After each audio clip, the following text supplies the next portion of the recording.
చాలా సంవత్సరాల పాటు ఐటీలో పనిచేసి బాగా ఎక్స్పీరియన్స్ సంపాదించుకున్న సాఫ్ట్వేర్ ఇంజనీర్లకు మనసులో ఏమనిపిస్తుందంటే, నాకు 70,000 రూపాయలు జీతం ఇచ్చి నా మీద వాళ్ళు 10 లక్షలు సంపాదిస్తున్నారు, నేనే ఒక ఐటీ సొల్యూషన్స్ మొదలు పెడితే ఆ డబ్బులు మొత్తం నేనే సంపాదించుకోవచ్చు కదా, నేను వీళ్ళ కింద పనిచేయాల్సిన అవసరం ఉంది. ఇలాంటి థాట్స్ అన్నీ వస్తూ ఉంటాయి. అయితే వాళ్ళకి తెలియని విషయం ఏంటంటే, బిజినెస్ ఆపరేషన్స్ అనేవి ఎంత కాంప్లికేటెడ్గా ఉంటాయో వాళ్ళకి తెలియదు. క్లయింట్కి ఒక సాఫ్ట్వేర్ కావాలి, క్లయింట్ మనకు ఒక స్పెసిఫికేషన్స్ షీట్ ఇస్తాడు, అది చూసి దానికి తగ్గట్టుగా నేను సాఫ్ట్వేర్ తయారు చేయాలి.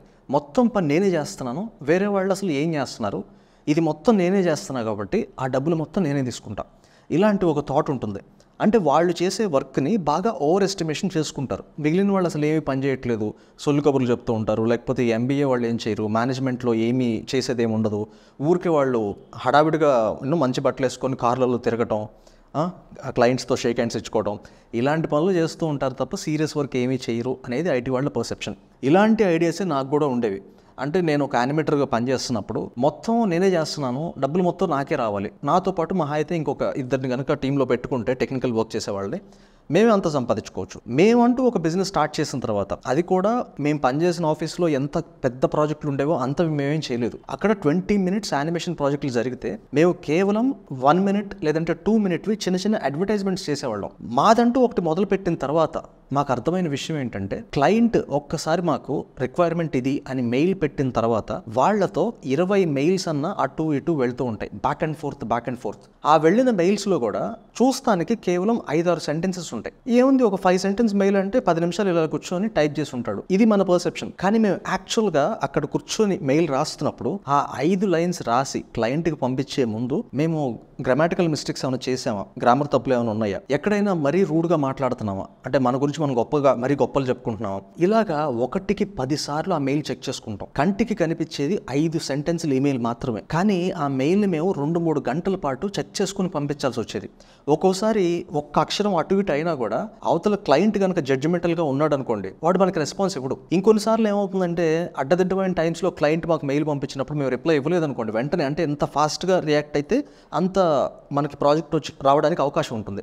మేము ఎప్పుడైనా కొద్దిగా బిజీగా ఉండి ఒక 24 hours లేట్ చేసామనుకోండి, అది వెళ్ళిపోద్ది. మేము ఇంతకుముందు రాసిన 10 మెయిల్స్ పక్కన పెడితే అవన్నీ పోతాయి, మేము లేట్ చేసిన ఒక్కసారి గుర్తుంటుంది. అండ్ దీంతో పాటు క్లయింట్ ఇచ్చిన రిక్వైర్మెంట్ షీట్ ఏదైతే ఉంటుందో మనం దానికి కట్టుబడి ఒక ప్రపోజల్ తయారు చేస్తాం. ఆ ప్రపోజల్ తయారు చేసిన తర్వాత క్లయింట్ ఏం చేస్తాడు, వాడు అడిగింది 4 ఫీచర్లు అయితే ప్రపోజల్ ఇచ్చేసిన తర్వాత చాలా స్నీకీగా ఇంకో 2 ఫీచర్లు ఇది కూడా యాడ్ చేసేయండి అని చాలా క్యాజువల్గా అంటాడు. వాడికి మనం నో చెప్పాలి. మీరు ఇచ్చింది 4 ఫీచర్లు, కొటేషన్ పంపక ముందు, కొటేషన్ పంపించిన తర్వాత 2 ఫీచర్లు మళ్ళీ ఎక్స్ట్రా అడుగుతున్నారు, దానికి ఎక్స్ట్రా కాస్ట్ అవుతుంది. ఈ మాటలు నేను చెప్పినంత సింపుల్ కాదు, చాలా డిప్లొమాటిక్గా క్లయింట్కి కాలకుండా పచ్చిగా చెప్పాలంటే వాడు మోసం చేస్తున్నాడండి. మనకి 4 ఫీచర్లు కొటేషన్ అడిగాడు, వాడేమో 6 లేదంటే 7 ఫీచర్లు అడుగుతున్నాడు. అది కూడా పెద్ద విషయం కాదు, ఇదేముంది ఇది కూడా చేసేయండి, ఓకే ఇది ఉంది కదా ఇది కూడా యాడ్ చేయండి, ఏదో కొద్దిగా ఉప్పేయండి అన్నట్టు అంత సింపుల్గా చెప్పేస్తారు. సో క్లయింట్తో వాడికి ఇగో హర్ట్ అవ్వకుండా చాలా డిప్లొమాటిక్గా పాలిష్ చేసిన భాషలో మనం ఇంకో మెయిల్ పెట్టాలి. ఒక్కొక్క ఈమెయిల్కి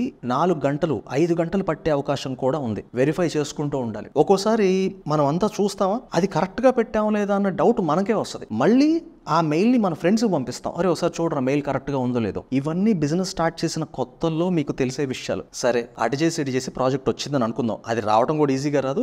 అట్లీస్ట్ ఒక 15-20 రోజుల పాటు ముందుకి వెనక్కి ఈ కమ్యూనికేషన్స్ అన్ని జరుగుతూ ఉంటాయి. ఇంత చేసి వచ్చిన తర్వాత మామూలుగా లేట్గా వచ్చాడు కదా క్లయింట్, నాకు 1 weekలో కావాలంటాడు. అది కనీసం 1 రోజులు పట్టే ఒక ప్రాజెక్ట్ అనుకోండి, నాకు 1 weekలో కావాలంటాడు. 1 weekలో కావాలన్నాడు, ఇంత టైం పాస్ ఎందుకు చేశాడు? 15-20 రోజుల పాటు మాతో మాట్లాడి మేనమేషాలు లెక్కిస్తూ అదేంటి ఇదేంటి అని చెప్పి తాపీగా ఉండి ప్రాజెక్ట్ మొదలైన వెంటనే 1 weekలో కావాలంటాడు. ఇలా ఉంటుందన్నమాట. ఇది కేవలం క్లయింట్తో మన కమ్యూనికేషన్స్ మొదలయ్యి ప్రాజెక్ట్ చేతికొచ్చే లోపు జరిగే ప్రాసెస్. ఇంకా నేను మీకు చెప్పని విషయాలు 100 ఉన్నాయి. ఈ కష్టం అంతా పడిన తర్వాత ప్రాజెక్ట్ మన చేతికి వస్తే ఫ్యాంటాస్టిక్. కానీ ఒక్కోసారి ఏమవుతుందో తెలుసా, మొత్తం వింటాడు, చెప్పిందంతా తిప్పించుకుంటారు, చివరికి ఒక ప్రాజెక్ట్ చేతికి వస్తుంది, చేతికొచ్చి మొత్తం అంతా వింటాడు. అండ్ వాళ్ళు చెప్పే ఎగ్జాక్ట్ మాటలు, అవినాష్ అసలు యువర్ అ బ్రిలియంట్ గై, నీలాంటి నేను ఇప్పటివరకు చూడలా, నువ్వు ఇచ్చిన presentation the best presentation presentation అంటాడు. మనం సంకల్కి ఉద్దేశించుకుంటూ ఎగురుకుంటూ రిటర్న్ వస్తాం ఇంటికి, అయిపోయింది రా కుమ్మేశాను అంతే, ఇన్ని రోజులు వెయిట్ చేసిన టైం వచ్చింది, ఇలాగా మనం చాలా హ్యాపీగా ఫీల్ అవుతాం. ఆ తర్వాత వాడు ఫోన్లు ఎత్తాడు,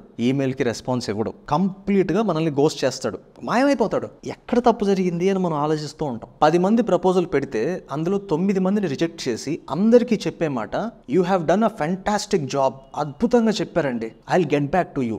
గెట్ బ్యాక్ టు యూ అంటే టాటా బై బై అని అర్థం. మనకు తెలియక మనం ఏమనుకుంటాం, ఐ గెట్ బ్యాక్ టు అంటే వాడు మళ్ళీ మనకు ఫోన్ చేస్తాడు, ప్రాజెక్ట్ ఇనిషియేషన్ జరుగుతుంది, కొటేషన్ పంపించండి అంటాడు. వాడికి ఇష్టం లేనప్పుడు, నాకు ఇష్టం లేదనో లేకపోతే ఒక హోప్ ఇవ్వకుండా, సరే చూద్దామండి, నేను నా సుపీరియర్స్తో చెక్ చేసుకోవాలి, ఇలా చెప్పరు కొంతమంది. చాలా బాగుందండి, మీరు కొటేషన్ పంపించండి అంటాడు. ప్రాజెక్ట్ రావడానికి మనం పెట్టిన మెయిల్స్ 10-20 ఉంటాయి. ఆ కొటేషన్ తయారు చేసి స్పెసిఫికేషన్స్తో సహా మొత్తం అంతా అర్థం చేసుకొని మనం కొత్త ప్రపోజల్ పెట్టడానికి ఒక రోజంతా పట్టిద్ది. పొద్దున్న నుంచి సాయంత్రం వరకు కూర్చొని ఇంటర్నెట్లో ప్రపోజల్స్ చూసి ఇంకా ఏమైనా క్లాజులు యాడ్ చేయాలా, ఏదైనా ప్రాబ్లం వస్తే మనం రిస్క్లో పడకుండా లీగల్ డిస్క్లైమర్లు పెట్టాలని దానికి సంబంధించిన లీగల్ ఆస్పెక్ట్స్ ఉంటాయి. ఎవరైనా లాయర్ని కలవటం, ఆ ఫస్ట్ ఇనీషియల్ టెంప్లెట్స్ చేసుకోవటం, ఇలాగ ఒక ప్రపోజల్ పంపించడానికి కనీసం 24 గంటలు పడుతుంది. ఇంత కష్టపడి ప్రపోజల్ పంపిస్తే వాడి దగ్గర నుంచి రెస్పాన్స్ ఉండదు. వాడికి తెలుసు వాడు ప్రాజెక్ట్ ఇచ్చే ఉద్దేశం లేదని, కానీ వాడు అలాగే చెప్తాడు. ఇవన్నీ ఉంటాయి. ఇక్కడ చూసారా ఎంత టైం వేస్ట్ అయిపోయిందో. అంటే మీరు ఒక ఐటీ గై కాబట్టి, నాకు కంప్యూటర్ ప్రోగ్రామింగ్ గురించి వీటన్నిటి గురించి తెలుసు, ప్రాజెక్ట్ లీడ్ చేశాను, ఇవన్నీ నాకు తెలుసు కాబట్టి నేను స్టార్ట్ చేస్తానని అనుకుంటారు. కానీ ఇంత టైం మీకు ఈ బిజినెస్ ఆపరేషన్స్లో వేస్ట్ అయితే మీరు కూర్చొని ఆ computer programming are actual product తయారు చేయడానికి టైం ఎక్కడ ఉంటుంది? ఉండదు. మనకు అట్లా అనిపిస్తుంది ఇదంతా చాలా ఈజీ, నేను మొదలు పెట్టుకోగలను, ఇదంతా నేను చేయగలను అని. ప్రతి ఆఫీస్లోనూ 5 ఉంటారండి, తక్కువ 5 డిపార్ట్మెంట్స్ అన్నా ఉంటాయి. మెయిన్ టెక్నికల్ గై ఒకడు ఉంటాడు, వాడిని మానిటర్ చేసేవాడు ఒకడు ఉంటాడు, అండ్ కాఫీలు టీలు అక్కడ సర్వ్ చేస్తూ ఉండే మామూలుగా ఆడ్ జాబ్స్ చేసేవాళ్ళు, క్లీనింగ్ స్టాఫ్ ఒకళ్ళు ఉంటారు, అండ్ అప్పుడప్పుడు మనం లేని టైంలో ఫోన్ కాల్స్ అటెండ్ చేయడానికి రిసెప్షనిస్ట్ వీళ్ళు ఉంటారు, అండ్ ఇంకా డిఫరెంట్ పీపుల్ ఉంటారు. నాకు ఇంకొకళ్ళు ఎవరు ఉంటారు, హెచ్ఆర్, వీళ్ళందరూ ఉంటారు. సో వీళ్ళందరినీ చూస్తే మనకు ఎట్లా అనిపిస్తుంది అంటే, వీళ్ళందరూ అవసరం లేదు మనకి, మనమే కదా టెక్నికల్గా, మనమే తోపు అనుకుంటాం. కానీ వీళ్ళందరూ కలిసి పని చేస్తేనే 70,000 రూపాయలు జీతం తీసుకుంటున్న మీ నుంచి కంపెనీ అనేది 10 లక్షల రూపాయలు ఎక్స్ట్రాక్ట్ చేయగలుగుతుంది. ఫ్రాంక్గా చెప్పాలంటే ఒక ఐటీ గై లేదంటే ఒక టెక్నికల్ పర్సన్ బయటకు వచ్చి అంత డబ్బులు సంపాదించలేడు. మిగిలిన వాళ్ళందరూ కలిసి ఒక టీంలా ఫామ్ అయ్యి ఒక ఐడియాని నమ్ముకొని ముందుకెళ్తే ఆ ఎంటైర్ టీమ్ ఎఫర్ట్ వల్లనే 10 లక్షల రూపాయలు అనేది జనరేట్ అవుతుంది. మీకు కనిపించని వర్క్ చాలా జరిగిద్ది. సో మీరు ఒక బిజినెస్ స్టార్ట్ చేయాలి అని అనుకున్నప్పుడు ఇవన్నీ దృష్టిలో పెట్టుకొని వీటన్నిటిని హ్యాండిల్ చేయడానికి మెంటల్గా మీరు ప్రిపేర్ అయ్యి స్టార్ట్ చేయండి. కింద మీద పడి మొత్తానికి ఎట్లాగో ప్రాజెక్ట్ చేతికొచ్చింది. ఈ ప్రాజెక్ట్ చేతికొచ్చిన తర్వాత ఈ టెక్నికల్ పీపుల్ కనుక బిజినెస్లు స్టార్ట్ చేస్తే వాళ్ళు చేసే తప్పులు ఎలా ఉంటాయంటే, క్లయింట్ మనకి ఒక స్పెసిఫికేషన్ షీట్ ఇస్తాడు, నాకు 10 రిక్వైర్మెంట్లు ఉన్నాయి అని, ఆ 10 రిక్వైర్మెంట్లు ఫుల్ఫిల్ చేయమంటాడు.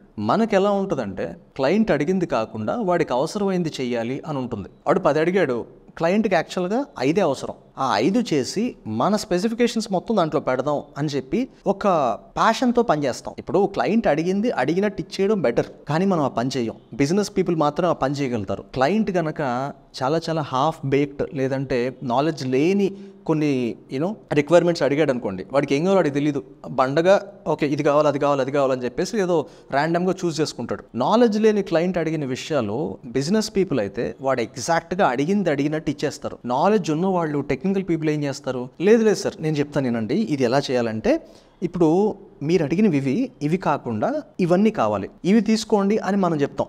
చాలా మంచి మనసుతో క్లయింట్ బాగుపడాలని చెప్పి వాడు చెప్పిన విషయాల్లో time wasting and money consuming things ఏవైతే ఉంటాయో వాటన్నిటిని తొలగించి చాలా ఎక్స్పర్ట్ అడ్వైజ్ మనం ఇస్తాం. క్లయింట్కి ఈగో హర్ట్ అయింది, లేదు నాకు ఇదే కావాలంటాడు. చెప్పగానే వినిపించుకొని, అవునా మీరు ఎక్స్పర్ట్స్, మీరు ఏం చెప్తే అది కరెక్ట్, ఇలా అనుకొని మన అడ్వైస్ తీసుకునే వాళ్ళు 100కి 99 మంది ఉండరు.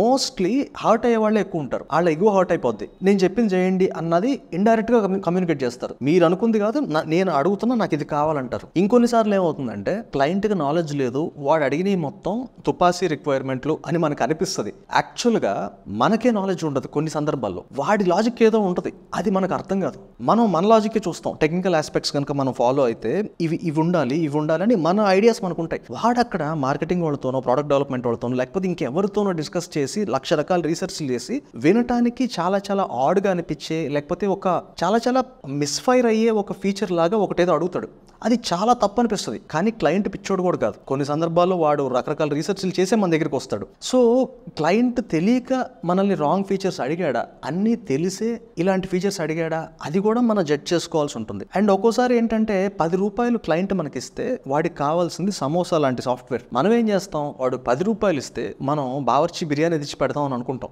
ఇప్పుడు మీ దగ్గర టైం ఉంది, వేరే ప్రాజెక్టులు ఏం లేవు, కాబట్టి ఏం చేస్తారు, క్లయింట్ ఏదైతే అడిగాడో దానికంటే 10 రెట్లు ఇస్తారు. క్లయింట్ మైండ్లో ఏం పడుతుంది, ఓహో ఇక్కడ 10 రూపాయలు పెట్టిన ప్రతిసారి నాకు బిర్యానీ ఇస్తారన్నమాట, ఇలా ఫిక్స్ అయిపోతాడు. కొన్నాళ్ళ తర్వాత మీరు బాగా బిజీ అయిపోయారు, మీకు ఒక్క క్లయింట్ కాదు 10 మంది క్లయింట్లు ఉన్నారు. మళ్ళీ ఈ క్లయింట్ వస్తాడు, 10 రూపాయలకి మీరు బిర్యానీ ఇచ్చారు కదా అని ఎగురుకుంటూ 10 రూపాయలు ఇచ్చి నాకు సమోసా ఇస్తారా అని నవ్వుతూ అడుగుతాడు. వాడి ఉద్దేశం సమోసా నేను అడిగినా కూడా వీడు బిర్యానీ ఇస్తాడు అనే ఒక ఎక్స్పెక్టేషన్తో వస్తాడు. మీరేం చేస్తారు, వీడు 10 రూపాయలు ఇచ్చాడు నాకు, సో వాడికి నేను సమోసా ఇస్తే సరిపోతుంది ఇలా మనసులో అనుకుంటారు, సమోసా ఇస్తారు. అప్పుడు క్లయింట్ డిసప్పాయింట్ అవుతాడు, ఇదేంటండి పోయినసారి అవన్నీ ఇచ్చారు కదండి.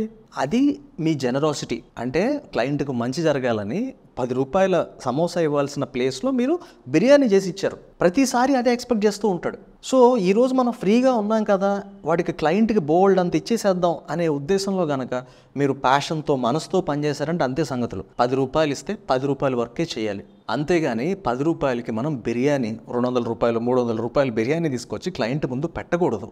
చాలామంది ఐటీ వాళ్ళు బిజినెస్ స్టార్ట్ చేసిన కొత్తల్లో దీంతో కాకుండా దీంతో పనిచేస్తారు, దెబ్బైపోతారు. తర్వాత ఆ క్లయింట్కి మీరు కనుక ఇంతకు ముందులాగా ఎక్కువ అవుట్పుట్ ఇవ్వకపోతే మీరేదో వాడిని మోసం చేశారు అన్నట్టు ఫీల్ అవుతాడు. కాబట్టి మీరు దృష్టిలో పెట్టుకోవాల్సిన ఇంకొక విషయం ఏంటి అంటే, మీరు ఈరోజు ఫ్రీగా ఉన్నారు కాబట్టి ఇష్టం వచ్చినట్టు మీరు వాడి మీద జనరస్గా ఈ సర్వీసెస్ అనేవి కురిపించకండి. వాడి ఇచ్చిన బడ్జెట్ ప్రకారమే ఆ బడ్జెట్ కన్స్ట్రెయిన్ లోపలే పనిచేయండి. ఒకవేళ మీరు ఏదైనా ఎక్స్ట్రాగా ఇవ్వాలి అని అనుకుంటే మీరు ఖచ్చితంగా ఒక విషయం ఆలోచించాలి, ఇప్పుడు నేను ఇది ఇస్తున్నాను బాగానే ఉంది, 6 నెలల తర్వాత సంవత్సరం తర్వాత ఇదే క్లయింట్ వస్తే నేను వీడి ఎక్స్పెక్టేషన్స్ ఏమన్నా పైకి తీసుకెళ్తున్నానా, 1 ఇయర్ తర్వాత కూడా వాడిచ్చిన డబ్బుకి నేను అంతే రిజల్ట్ ఇవ్వగలుగుతానా, ఇలా మీరు ఆలోచించుకోవాలి. అదండి సంగతి. ఒక బిజినెస్ స్టార్ట్ చేయాలి అని ఒక ఐటీ పర్సన్ అనుకుంటే స్టార్ట్ చేయక ముందు అండ్ స్టార్ట్ చేసిన తర్వాత తన పర్సెప్షన్ అనేది కంప్లీట్ డిఫరెంట్గా ఉంటుంది, మొత్తం మారిపోతుంది ప్రపంచం అంతా. మీరు కూడా ఒక మంచి బిజినెస్ స్టార్ట్ చేయాలి అని అనుకుంటుంటే మీలాంటి వాళ్ళ కోసమే నేను ఒక బిజినెస్ క్లాస్ తయారు చేశాను. ఆ క్లాస్ మీకు కావాలంటే కింద డిస్క్రిప్షన్లో నా వాట్సాప్ నెంబర్ ఉంది, ఆ వాట్సాప్ నెంబర్కి మీరు ఒక్క మెసేజ్ చేయండి. వ్యాపారం మొదలు పెట్టక ముందు ప్రతి ఒక్కళ్ళు తెలుసుకోవాల్సిన విషయాల గురించి చాలా డీటెయిల్డ్గా నేను ఆ క్లాస్లో చెప్తాను. Thank you very much. You guys are truly amazing. See ya.